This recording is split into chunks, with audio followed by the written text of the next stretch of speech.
Welcome to Daraja Press Podcasts. On this episode, who is Africa? Firoze Manji delivers a presentation to a roundtable dialogue organized by the Institute of African Studies and the Norman Paterson School of International Affairs at Carleton University. It took place in Ottawa on March 18, 2026. Firoze Manji is the publisher of Daraja Press, host of this podcast, and a public scholar focusing on African and global liberation struggles. The event was called Africa's Future Amid the Geopolitical Reset. Firoze was asked to respond to this question: how can African countries move from being treated as an afterthought in global negotiations to becoming co-authors of the terms that shape trade, investment, and related cooperation? This is his response. Thank you to the Institute of African Studies for this invitation. It is a privilege to share this panel with such distinguished colleagues. The question put before us is this: how can African countries move from being an afterthought in global negotiations to become co-authors of the terms that shape trade and investment? It's certainly a good question. But in the next 10 minutes, I want to suggest that it might perhaps be the wrong question, or at least an incomplete one. Because before we ask how Africa can get a seat at the table, we have to ask which Africa and what kind of table are we trying to sit at? Let's start with the premise: is Africa really an afterthought? Look at the data. The United States has military installations across the continent in Djibouti, Kenya, Nigeria. It imports billions under AGOA. China is Africa's largest trading partner, with bilateral trade reaching $343 billion in 2025. Multinational corporations from Canada, Europe, and Asia are extracting resources, destroying our environment, and banking their profits. This is not the behavior of a global system that has forgotten about Africa. On the contrary, Africa is central to the geopolitical reset. The competition between the US, China, Russia, and the Gulf states is playing out on African soil. The continent is not an afterthought. It is a theater of operations.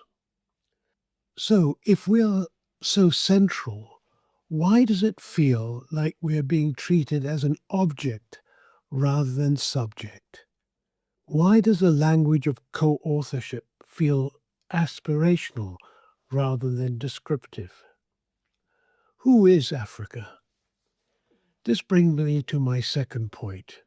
When we say Africa, we must be precise, because the continent is not homogeneous. It is a terrain of intense internal contradictions. The top 3 African billionaires now hold more wealth than the poorest 50% of the continent's population. The top 5% of Africans possess nearly $4 trillion, more than twice the wealth of the other 95% combined. And crucially, an estimated 75% of the wealth of African multimillionaires and billionaires is held offshore in the banks of Geneva, London, and New York. So when we speak of Africa gaining more influence in global trade, whose Africa are we talking about?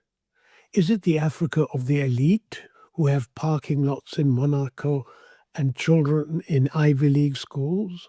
Or is it the Africa of the majority, who are told to tighten their belts while the country's resources finance luxury imports? The metaphor of the driver's seat is often used.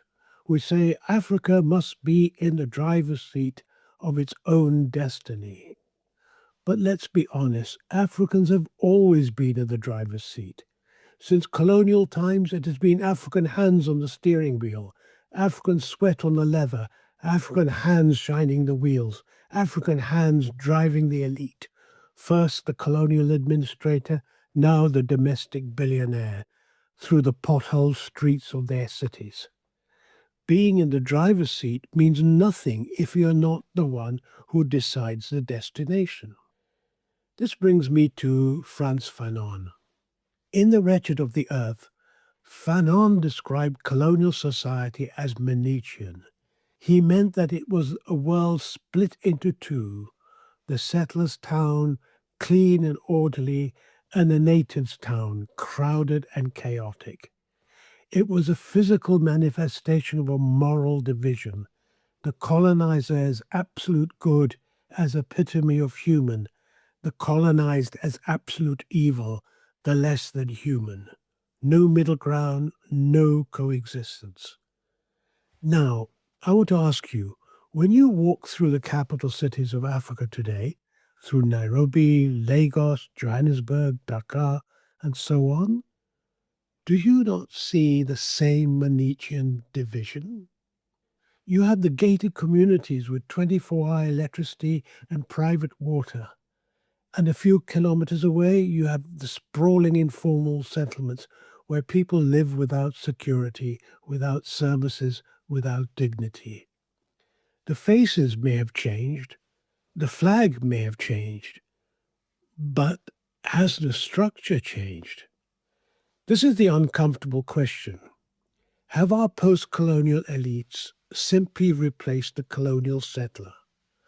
Are we presiding over a neo-colonial order where the exploitation is no longer racialized in the same way, but is just as brutal and violent? And if that is the case, then what good is it to give Africa more power in global trade negotiations if that power concentrated in the hands of a class that has more in common with the global oligarchy than with the people in the native quarters? We cannot have the conversation in isolation. We are meeting at a moment when the old certainties of the post-World War II order are crumbling. We are witnessing the destruction and occupation of Palestine. We have seen military interventions and destabilizations in Libya, Somalia, and the Sahel. We see the rhetoric of great powers treating sovereignty as an inconvenience. Is recolonization on the agenda? Perhaps not always in the old form of direct administration, but the logic is the same. The belief that some lives are worth more than others, that some resources can be taken by force, that some people can be sacrificed for the security and prosperity of others. In such a world, what does co-authorship mean? Can you co-author a treaty with someone who holds a gun to your head? Can you negotiate terms with someone who does not recognize your humanity? I will end with a thought from Ghassan Kanafani, the Palestinian writer and revolutionary.